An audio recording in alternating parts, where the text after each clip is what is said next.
Hi friend, good morning. সবাইকে জানাই জয় গুরু। আজকে ব্লগটা এখান থেকে শুরু করছি। আমি এখন যাব বাজারে। বাজার থেকে কিনে আসি, ওটাই তোমাদের সাথে শেয়ার করব।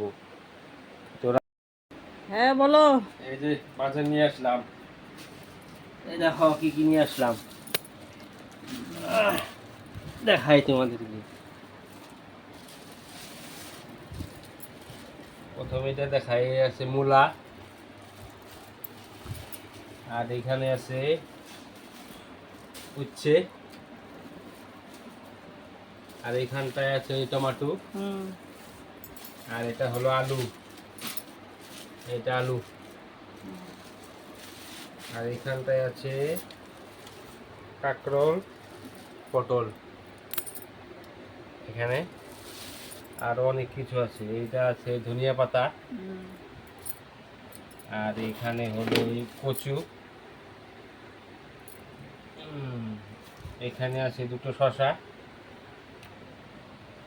এখানে মিষ্টি কুমড়। এই দেখো মিষ্টি কুমড়টা কি সুন্দর। আর এখানে পাতাকপি,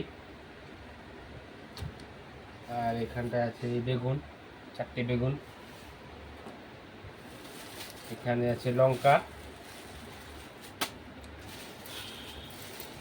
আর এখানে আছে পেঁয়াজ, আর এখানে আছে রসুন, আর এখানটায় আদা। এই ছিল সবজি বাজার, নিরামিষ দারুণ শুক্রবার, বাজার। ওই জন্য আজকে আর কিছু আনিনি, সবজি নিয়ে আসছি খালি। টাটা।